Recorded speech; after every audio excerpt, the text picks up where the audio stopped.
सबसे ज्यादा चालाक जानवर कौन सा होता है ये तो? लोमड़ी। लोमड़ी चालाक तो होती है। तो लोमड़ी का काम होता है जंगल भिड़ाने का। देखो एक मोटिवेशनल स्टोरी सुना रहा हूं जो लाइफ में बहुत काम आएगी।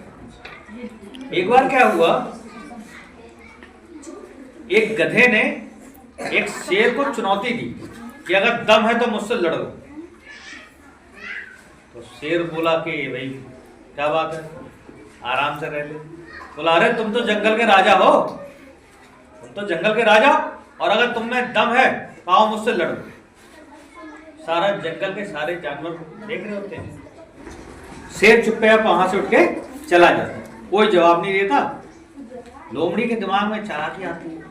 लोमड़ी सोचती भाई अगर ये शेर इस बात को समझ लेता तो इसको मार देता तो मजा आता उसे, है ना। लेकिन उसको मजा नहीं मिलता है तो जाता है शेर से, कहता क्यों भाई तुम तो शेर हो, जंगल के राजा हो, इतने खूंखार जानवर हो, गधे की चुनौती स्वीकार नहीं कर पाए तो गधे से डर गए क्या?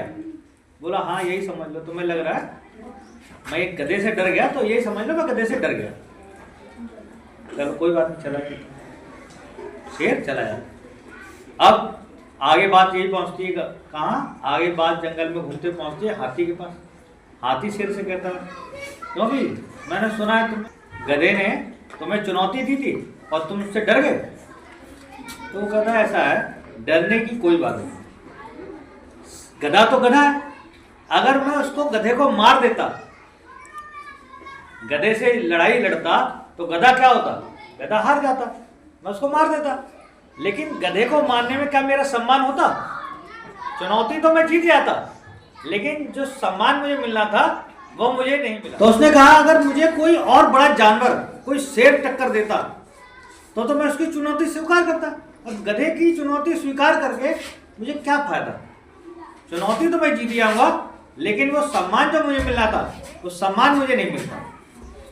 तो कहानी का तात्पर्य ये है कि जीवन में आपको बहुत से ऐसे लोग होंगे जो भड़काने का काम करें, जैसे लोमड़ी ने किया, है ना, हाथी ने भी पूछा।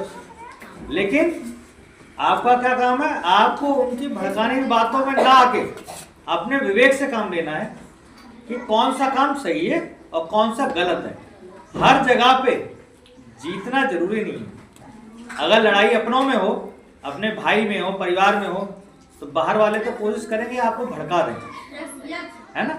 लेकिन हमारा विवेक है कि हम उनकी बातों में ना आके हम उसको आराम से ठंडे दिमाग से सोच के काम करें, है ना।